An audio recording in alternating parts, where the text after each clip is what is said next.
Hello students, welcome back to my channel legal vocab by Saumya में आपका हार्दिक स्वागत है।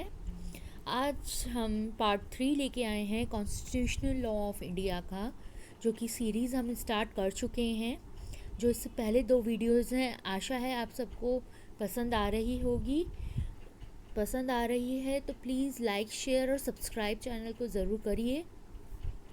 इसके लिए आपको बस थम्स अप करना पड़ेगा, सब्सक्राइब करना पड़ेगा, और समझ में आ रही है तो कमेंट में ज़रूर लिख के बताइए कि आपको वीडियोस कैसी लग रही है। चलिए बिना देर करे स्टार्ट करते हैं अपनी वीडियो।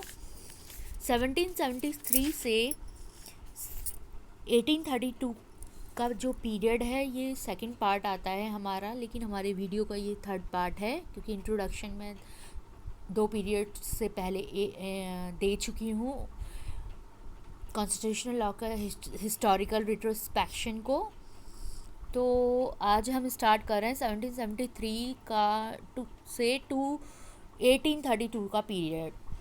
तो जो रेगुलेटिंग एक्ट 1773 का माना जाता है वो फर्स्ट पार्लियामेंट्री एक्ट है, passed after the company had acquired a D facto sovereignty. Actual में जो उन्होंने सॉवरेनिटी एक्वायर की थी over a vast territory in the North East of India में। हम पहले जिन्होंने मेरी वीडियोस पहले नहीं देखी हैं तो प्लीज़ जाके वो चेकआउट कर सकते हैं, चेक कीजिएगा वीडियोस को, इससे पहले की 2 वीडियोस को कॉन्स्टिट्यूशनल लॉ ऑफ इंडिया के, जिसमें मैंने इंट्रोडक्शन और मैंने इसमें आपका इंट्रोडक्शन प्लस इंट्रोडक्शन को कवर करते हुए 1600 से 1772 का बीच में बताया है। तो जैसे कि आपको पता है कि ब्रिटिशर्स ने कई सारे इवॉल्व किए अपनी वही चीज़ों को कॉन्स्टिट्यूशन में अपने मॉडिफिकेशंस हुए, अल्टरेशंस हुए, और तब जाके हमारा कॉन्स्टिट्यूशन बना 1949 में अडॉप्ट किया गया। ये हम सब पढ़ेंगे, लेकिन इससे पहले हम पीरियड पढ़ लेते हैं रेगुलेटिंग एक्ट 1773 का। इससे ये फर्स्ट पार्लियामेंट्री एक्ट है जो कि नॉर्थ ईस्ट इंडिया में डी फैक्टो सॉवरेनिटी के तहत एक्वायर किया गया कंपनी ने।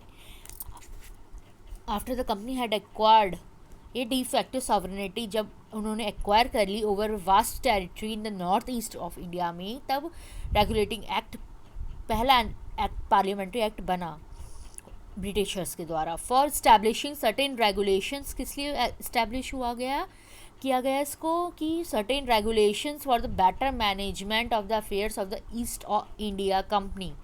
ईस्ट इंडिया कंपनी के बेटर मैनेजमेंट ऑफ अफेयर्स को रेगुलेट करने के लिए, रेगुलेशंस के लिए इस्टेब्लिश करने के लिए ये एक्ट बनाया गया। इस एक्ट को सेटअप किया, द एक्ट सेटअप है, इस एक्ट ने सेटअप की एक गवर्नमेंट बंगाल में जो कि कंसिस्ट थी गवर्नर जनरल एंड 4 काउंसिलर्स, जिसमें कि civil and military government presidency of Bengal की इंक्लूडेड थी, and also the government and the territorial acquisitions and revenues in the kingdoms of Bengal, Bihar and Orissa, जो कि दीवानी लैंड कहलाती हैं, आर वेस्टेड, इसमें वेस्ट की गई, निहित की गई। जो गवर्नमेंट ऑफ द प्रेसिडेंसीज हैं बॉम्बे मद्रास की, वो सबॉर्डिनेटेड थी, यानी किन के अंदर आती थी ये गवर्नमेंट प्रेसिडेंसीज। बॉम्बे और मद्रास की गवर्नमेंट की प्रेसिडेंसी कहाँ पे आती थी, किसके अंडर आती थी, सबॉर्डिनेट किसकी थी, गवर्नर जनरल एंड काउंसिल के, who constituted the supreme government in India. Governor general council जो कि सुप्रीम गवर्नमेंट कॉन्स्टिट्यूट करते थे भारत में ब्रिटिशर्स के टाइम। अनदर इम्पॉर्टेंट प्रोविज़न इस एक्ट का ये कहता है कि एम्पावर करता है क्राउन को to establish by charter a Supreme Court in Bengal. Supreme Court in Bengal में ये वेरी मच इम्पॉर्टेंट है। ये आपके BLLB में भी आ सकता है और जुडिशरी के कॉम्पिटिटिव एग्ज़ाम्स में भी आपको आता है कि कौन सा सुप्रीम कोर्ट बंगाल में कौन से एक्ट के तहत स्टैब्लिश किया गया। तो आप कहेंगे रेगुलेटिंग एक्ट 1773 के तहत सुप्रीम कोर्ट बंगाल में स्टैब्लिश हुआ। Jurisdiction to hear criminal complaints, जिसको क्रिमिनल कंप्लेंट्स सुनने के लिए against the British subjects and their servants residing in Bengal, Bihar and Orissa, जो कि बंगाल, बिहार और उड़ीसा की रेजिडेंट्स रिसाइड करते थे अगेंस्ट द ब्रिटिशर्स के लिए ही अगेंस्ट इसमें क्रिमिनल कंप्लेंट्स दर्ज करा सकते थे against the British subjects and their servants, जो कि रिसाइड करते थे, कहाँ रहते थे, बंगाल और बिहार और उड़ीसा में। तो सिविल जुरिसडिक्शन जो है कोर्ट का, वो एक्सटेंड करता है ब्रिटिश सब्जेक्ट्स को तक residing in the 3 provinces. Civil jurisdiction जो था ये तो क्रिमिनल कंप्लेंट्स कर सकते थे ब्रिटिशर्स के खिलाफ, लेकिन जो कि रिसाइड करते थे बंगाल, बिहार और उड़ीसा में। और सिविल जुरिसडिक्शन कोर्ट का कहाँ तक का था, British subjects residing in the 3 provinces and the employees of the company में, और ऑफ द कंपनी के एम्प्लॉयज़ के तहत 3 प्रोविंसेस में और ब्रिटिश सब्जेक्ट्स में। तो तीनों आप ये नाम लेंगे सिविल जुरिसडिक्शन का। और criminal complaints against the 2 he subjects, 2 ही चीज़ों के लिए था।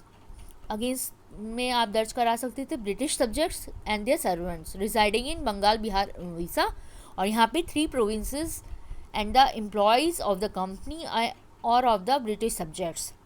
एज रिगार्ड्स लेजिस्लेशन, जो गवर्नर जनरल और काउंसिल थी were empowered to make and issue, ये जो लेजिस्लेशन के तहत जो गवर्नर जनरल काउंसिल था वो एम्पावर्ड थे to make and issue such rules, ordinances and regulations बनाने के लिए, ताकि good order for the good order and civil government of the said united company's settlement at Fort William and factories. Fort William और factories के settlement में, company के जो settlement थे जहाँ पर उनके लिए रूल्स, रेगुलेशंस और ऑर्डिनेंसेस बनाए गए इस लेजिस्लेशन के तहत। किसके द्वारा, कौन बनाता था, governor general and council, and the places subordinate there to Fort William and factories, और उसके